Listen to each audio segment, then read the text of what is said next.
All right. So, welcome back to Ideology Week. And remember, the theme here is all about fear and how that drives people to have a particular ideology. We've talked about monarchy, fascism, socialism, and now the next one in the chain is liberalism.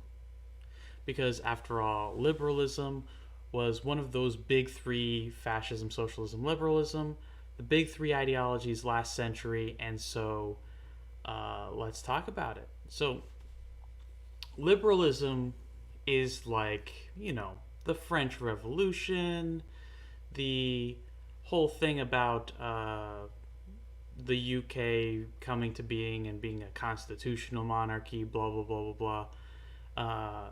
The founding fathers of America, that's liberalism, stuff like that. And so the idea of liberalism, the founding core piece, is liberty, freedom, right? Liberty and justice for all. Liberty, fraternity, equality. That's the main bit. Liberty.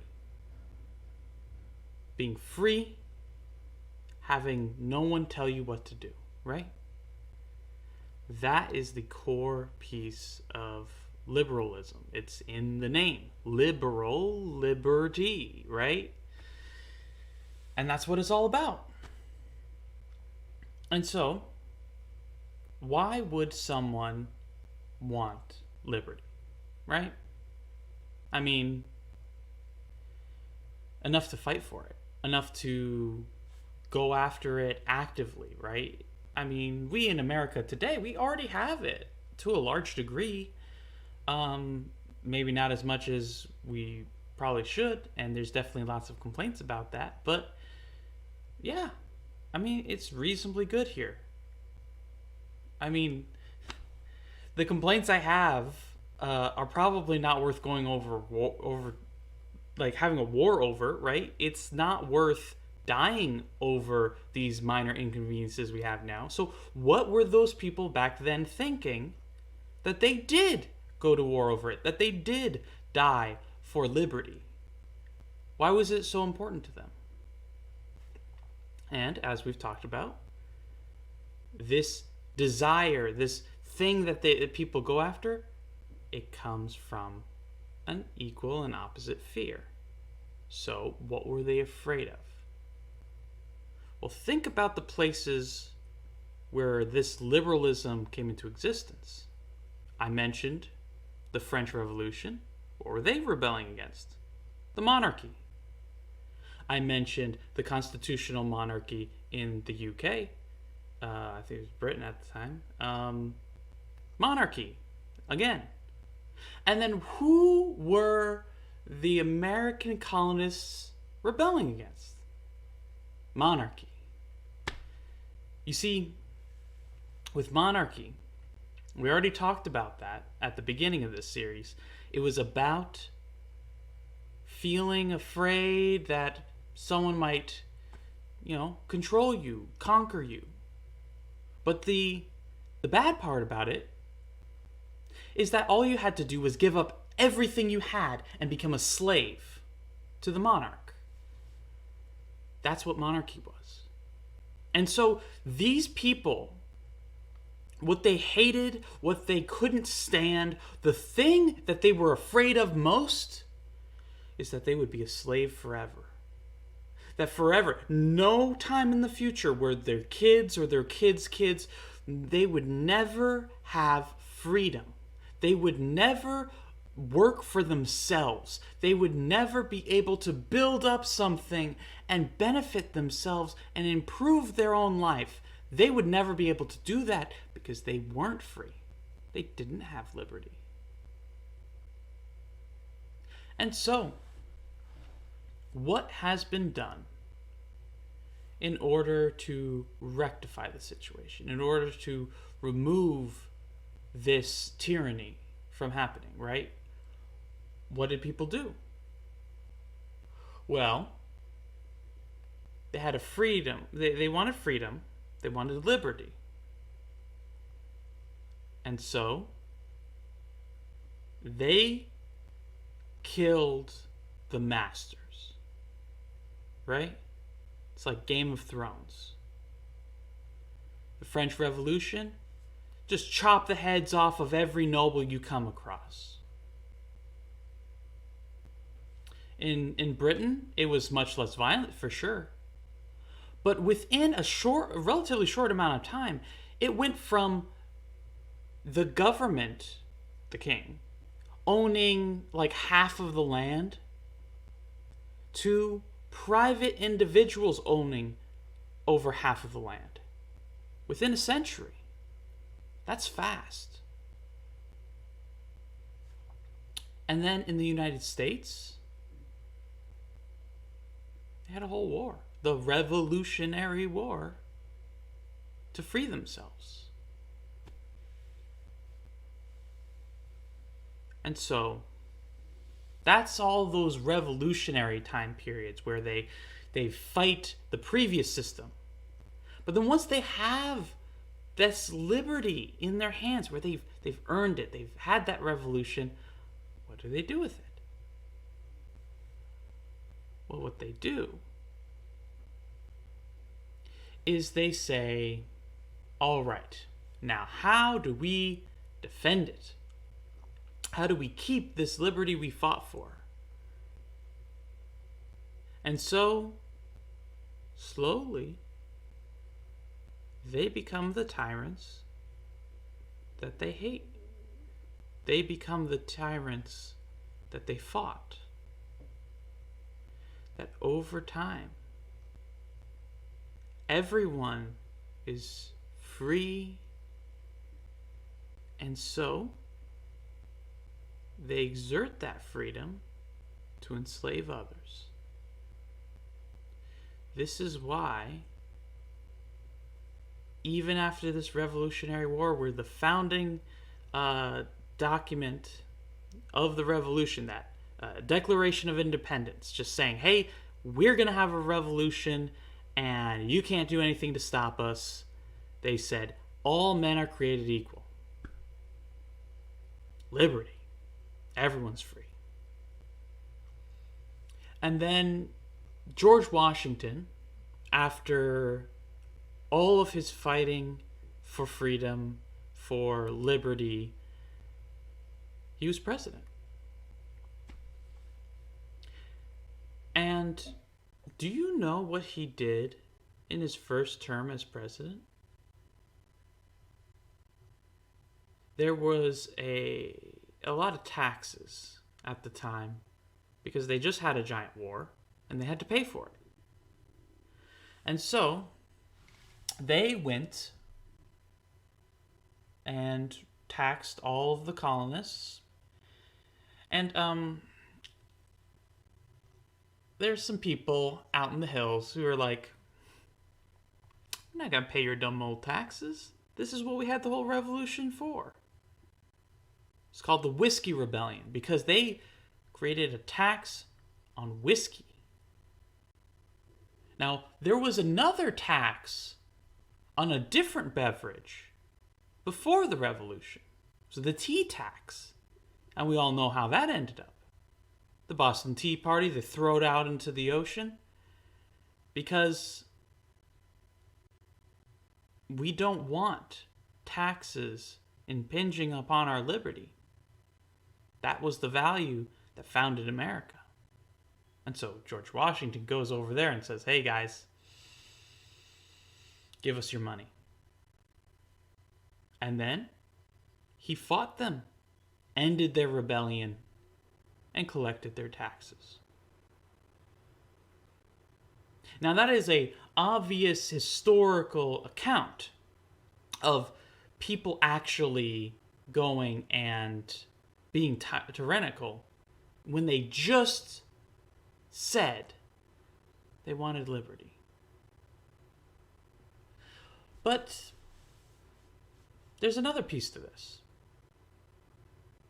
Because when everyone is free and there's no centralized authority,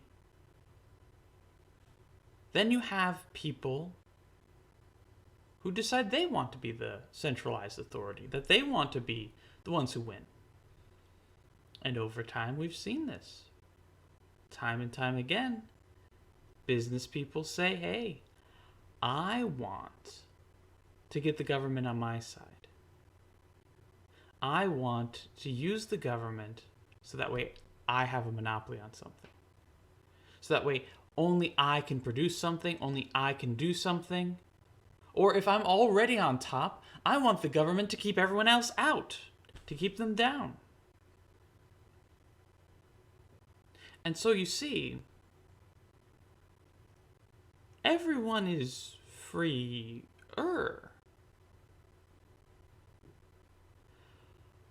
But it's much more like you get to pick your master. Because you have monarchy, where you have this one choice in master. And you're afraid of being a slave forever. You're afraid of it, terrified. And so congratulations, liberals. Liberalism worked, and now every single person can go out and choose their own master. They can be slaves to whoever they want now. Now you can just pick, a boss. You can pick anyone you want. And so, that's what happened. Instead of the king owning everything, large companies did. And so they became the new kings. And so now, we didn't get away from tyranny.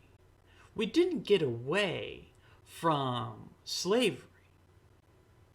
We get to choose who our slave master is, who our tyrant is. Now we get to vote for them. And that way we can pretend it's all right when they crush us into the dirt. Now, we get to quit when they just do something we can't stand. And then we can realize we don't have any money coming in and say, oh, well, I guess I do have to get another job, don't I? And this is how it works. You remove the king.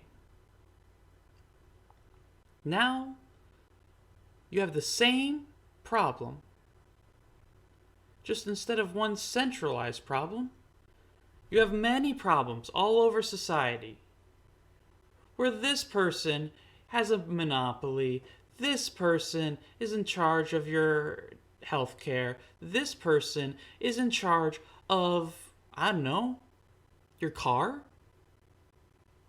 This person, this one, he gets to determine whether or not you did taxes right. And then you got this person, there's every type of tyranny and enslavement and all that kind of stuff still happening.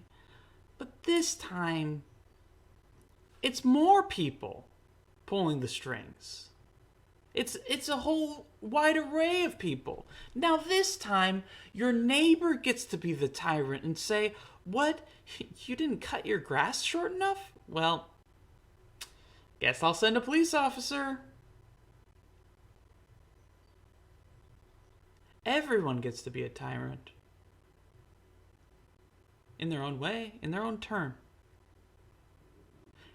And so, instead of getting rid of the tyranny and creating freedom, their fear of tyranny has created tyranny for all. Everyone gets to be a tyrant. All you have to do is pick up the phone and say, oh, this guy, my neighbor, he's playing his music a bit too loud. I know he's like half a mile down the street, but I can still hear it. So, Yeah. Better call in the police. And say, oh, you see this guy right over here, I'm pretty sure he doesn't pay his taxes. I just kind of think he's sketchy. Do you think he pays his taxes? I don't. Now everyone is a tyrant. Everyone has access to tyranny. Everyone gets to tyrannize their neighbors and their friends and their family. Everyone gets that power now. And you see, this is precisely why people hate cops. Because in theory, cops should just be heroes that save the day, right? Someone comes in with a gun and they say, hold up, you're not going to hurt anyone today. But that's not how they're used. That's not what they do. That's not their day job. They pull over people and say, oh, okay, you were going 37 and a 35. Here's your ticket. Thank you. Good day. Like, they're not keeping the peace. They're keeping people down. And here's the best part, the most ironic part, is they hate it. They hate keeping people down because what they really want is freedom. But they don't get it, so they don't let you have it either. No one gets to be free. Everyone gets equal opportunity, tyranny, and tyrannized. Everyone across the board. That's what liberalism has gotten us. Now, there's a slight difference between the United States today and the United States back then. And so it's hard for me to say that these things today are just because of liberalism, because now we have a thing called neoliberalism. And that's going to actually be the next episode this week. So, what's the lesson we learn here with liberalism? They were afraid of a single tyrant. And they didn't want that singular tyrant telling them what to do. And so they got exactly that. Not a single tyrant. Millions. Millions of tyrants. Everyone gets to tell you what to do. Not just one guy. Now it's equal opportunity tyranny. And you can say it's better. In a lot of ways it is. But I don't think this is what people meant by liberty. I don't think this is what they were fighting for. To have some other tyrant? I don't think so.